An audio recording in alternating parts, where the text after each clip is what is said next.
Avec ça, je peux écrire en vert. Est-ce que vous me croyez?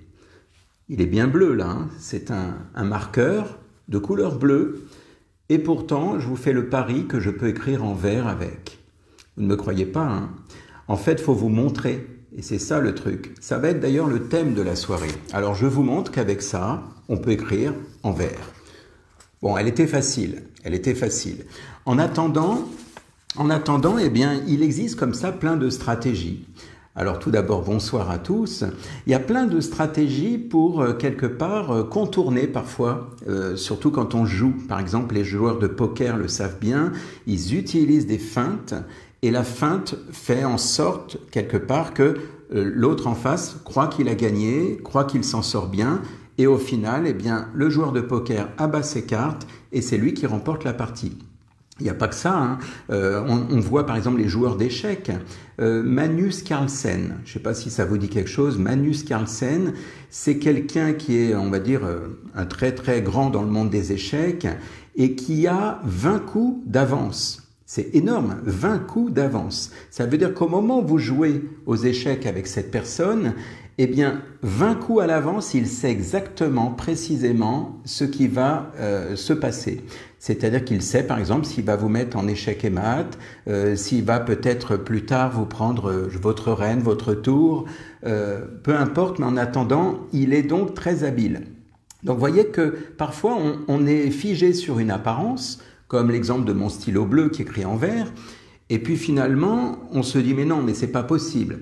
Même chose pour la magie, j'en avais parlé, vous savez, une fois, je vous avais dit que ce sont des stratégies que l'on fait en magie.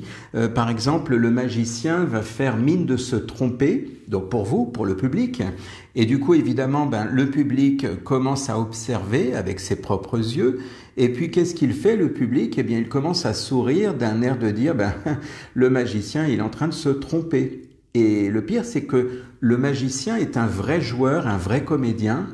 Et ce qu'il fait à ce moment-là, eh bien, il fait mine de se tromper vraiment. J'en avais parlé une fois dans un direct. Vous savez, il est là en train de dire, mince, ça n'a pas marché. Et puis tout d'un coup, rebondissement. Il vous dit, le magicien, attendez, il y a peut-être quelque chose. Et là, il vous sort la carte ou ou la pièce qui vient de nulle part. Et tout ça, ce sont des stratégies. Et j'aime bien voir un petit peu le déroulement des stratégies parce que c'est fait parfois avec tellement de finesse qu'on se laisse piéger quelque part sans s'en rendre compte. Et tout ça me semble intéressant à étudier. Donc en fait, c'est un peu comme, je vous disais, imaginez le joueur d'échecs qui se fait prendre finalement ses pièces. Et puis l'autre en face, il se dit « Oh super, il n'a rien compris, je vais tout lui prendre. » Et puis au final, le joueur qui est là, qui se fait prendre les pièces, eh bien il avait sa stratégie, comme celui dont je vous parlais tout à l'heure. Donc en fait, l'idée c'est qu'on ne peut pas se fier aux apparences. En fait, parfois, on est très surpris de voir que avant la fin de la partie, on n'a rien vu, et puis tout d'un coup, en dernière minute, des fois dans la dernière seconde, eh bien, tout d'un coup, la personne est en train de remporter la victoire. C'est curieux, et c'est aussi quelque chose qu'on retrouve des fois dans les films héroïques. Vous savez, il y a des héros dans certains films, et au début on les voit, ils se font embêter. Des fois, vous savez, des fois des petits films où il y a des jeunes, des ados, mais finalement c'est un ado qui a, je sais pas moi, un super pouvoir, mais il ne le montre pas au départ. Vous savez, il est humble, il se fait, par exemple, je sais pas moi, il se fait embêter dans son bahut. Et puis, tout d'un coup, il commence à sortir le grand jeu de façon inattendue. Et donc, c'est pour ça que je dis qu'il ne faut pas se fier aux apparences. C'est pour ça que parfois, on a une belle surprise de voir que finalement, en fait, celui qui se fait embêter, qui a l'air complètement même détestable, qui a l'air bête, ridicule, en fait, c'est le héros du film. Mais c'est du suspense. Et ça, je trouve ça génial. Tout à l'heure, je vous parlais des joueurs de poker. Moi, j'ai accompagné quelques joueurs de poker mondialement connus. Et en fait, quelque part, j'en ai qui sont venus en me disant, voilà, moi, je voudrais apprendre à j'ai besoin d'être complètement, impassible, de sorte que sur mon visage, on ne voit rien du tout. Comme si j'étais un robot, une machine.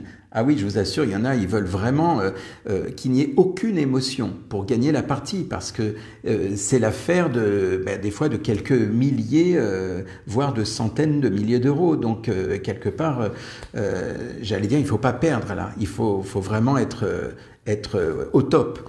Et c'est difficile pour un être humain, parce que cacher des émotions, c'est pas forcément simple. Donc en fait, si vous voulez, imaginez même dans la vie de tous les jours, dans le contexte actuel par exemple, on peut prendre l'exemple d'aujourd'hui. Dans le contexte actuel, imaginez, vous observez de vos propres yeux une situation qui vous semble loufoque, difficile, insensée, inimaginable. Vous voyez, même on pourrait dire pessimiste. Bon, on y est là en ce moment, hein, je veux dire, il n'y a pas besoin de... Voilà, donc on voit tout ce qui se passe, donc imaginez une situation comme ça, et puis surtout imaginez certaines personnes qui laisseraient faire. Et on se dirait, non mais bon sang, mais secouez-vous, là, il y a quelque chose qui ne va pas. Alors, il y en a évidemment qui sont complètement dans le laisser-faire, mais parce que ils savent pas quoi faire. Et puis vous en avez qui utilisent des stratégies. Alors ça fait sourire quand on connaît la stratégie ou quand on voit le truc, on voit comme le joueur d'échecs et on devance quelque part qu'il a une stratégie derrière tout ça. Et des fois, c'est amusant parce que on voit et on traiterait la personne d'abruti, de ridicule en disant non mais bouge-toi, là il y a un truc qui va pas. Et puis au final, on fait en sorte, à un moment donné, on arrive même à le décrédibiliser. On arrive même à dire non mais là c'est pas possible quoi. Donc ça descend, c'est-à-dire que on se dit non c'est impensable. Là il y a un truc qui va pas. Et puis, la personne, parfois même, est agaçante parce qu'elle a une certaine nonchalance. Elle est même dangereuse aux yeux de certains. Il y en a qui disent « Non, mais c'est pas possible, là, ça va pas ». Et puis, il y a même certains présidents, vous savez, qui fonctionnent comme ça, on leur donne des fois l'image de quelqu'un d'incompétent, de dangereux, de complètement abruti. Désolé, hein, c'est pas moi, mais c'est les gens qui disent ça. Alors, je parle pas de la France, hein, je parle pas de notre président. Il y en a d'autres, hein, dans d'autres pays. Et en fait, et si c'était, en quelque sorte, si c'était juste une stratégie qui est invisible à l'œil nu. Une stratégie pour que justement, comme on dit souvent, vous savez, quand les dominos tombent, il y en a plusieurs qui tombent et on voit finalement, une fois que les dominos sont tombés, on se dit mais bon sang, quelle force, on ne l'avait pas vu venir celle-là. Un peu comme l'histoire de mon ninja la dernière fois. Le fait que quelque part, on a l'impression qu'on est en train de gagner quelque chose ou de perdre, et puis au final, ça s'inverse. Et moi, ça me fascine par exemple, quand j'ai reçu ces joueurs d'échecs, pas d'échecs, mais j'ai parlé d'échecs tout à l'heure, mais quand j'ai reçu ces joueurs de poker, eh bien, c'est curieux parce qu'il y en a qui m'ont raconté, moi je n'y connais rien au poker, mais il y en a qui m'ont raconté parfois les subtilités qu'il y a, ce qu'ils appellent le bluff. Alors peut-être vous connaissez, mais moi ça ne me dit rien. Et puis en fait, il y en a qui mettent des lunettes exprès, des lunettes noires pour pas qu'on voit. Et puis il y a des petits mimiques au niveau de, je sais pas moi, par exemple si la personne se mordit les lèvres. Et c'est très dur de camoufler tout ça. Et donc, quelque part, comme je disais, ça peut être parfois une stratégie. Donc, on se laisse piéger facilement. Parfois, on a l'impression que c'est visible et on se dit, bon, c'est bon, là, droit dans le mur. Et puis, au final, eh bien, si c'était une stratégie, par exemple, pour réveiller les consciences, si c'était une stratégie pour montrer quelque chose, parce que si on dit quelque chose, parfois ce n'est pas suffisant. Si on vous dit attention, un tel il est pas bien, un tel il est dangereux, attention, telle personne n'est pas... eh bien, vous avez besoin d'une preuve. Le fait que la personne vous dise simplement, parfois ne suffira pas. Il va falloir montrer, il va falloir que vos yeux voient, que vos yeux soient choqués. Là, on est en plein dedans en ce moment. Les yeux sont choqués en disant « mais comment on peut laisser faire des choses pareilles ?» Et puis à un moment donné, les gens finissent par prendre conscience que là, il y a quelque chose qui est bizarre. Et pour le coup, les consciences peuvent se réveiller. Parce que si on dit aux gens « attention, regardez là-bas, ça ne va pas du tout, telle personne, dans la politique par exemple, hein, c'est au hasard, telle personne, regardez, elle est en train de faire n'importe quoi », le fait de dire ne suffira pas. Parfois, il faut montrer. Il faut que les yeux les yeux regardent, pour que la personne se fasse vraiment une idée en se disant « mais bon sang, je l'ai vu de mes propres yeux ». Et donc quand on montre, eh bien les gens voient et puis c'est là où ils éveillent leur conscience, c'est là où ils se disent « ben voilà quoi, je suis surpris, je suis même choqué parfois ». Parce que vous savez, des fois c'est dramatique, mais on a besoin de passer par là, on a besoin de créer un état de choc pour que la personne dans sa sidération, elle se dise « mais bon sang, je suis complètement chamboulé, mais je l'ai vu, donc j'y crois ». Vous savez, le fameux « je ne crois que ce que je vois ». Hélas, pour beaucoup, c'est encore ça. Ils ont besoin de preuves. Et donc, simplement penser en termes de stratégie, si vous voulez, par rapport à tout ce qui se passe dans le monde en ce moment. Donc, comme je vous disais, pensez par exemple à la stratégie de certaines personnes. Je parlais de présidents tout à l'heure, pas en France, mais dans d'autres pays.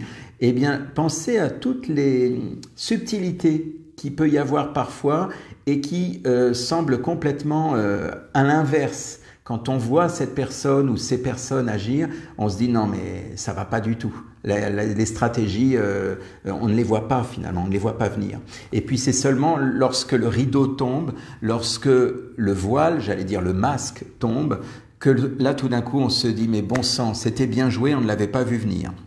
Donc j'en ai déjà parlé, mais je voulais le redire d'une autre manière ce soir et je voulais aussi vous dire de repenser à Magnus Carlsen qui joue 20 coups d'avance aux échecs. C'est quand même beau d'imaginer qu'au moment où vous jouez votre partie d'échecs, vous êtes là en train de vous focaliser sur les pions que vous allez lui prendre et lui déjà 20 coups par avance, il savait déjà qu'il allait gagner sa partie. Qui vous dit que c'est pas la même chose parfois avec certaines personnes. Je vous laisse méditer sur le sujet. Et puis pour ceux qui la dernière fois ont vu mon MP3, j'avais parlé de mon direct, j'avais parlé de mon MP3. Donc même chose, il est toujours disponible. N'hésitez pas à me le demander. Vous comprendrez peut-être un petit peu mieux le thème que je suis en train d'évoquer ici avec vous. Voilà, je vous souhaite une très belle soirée, puis un bon week-end. On est déjà en week-end pour certains. Bonne soirée à tous. Merci.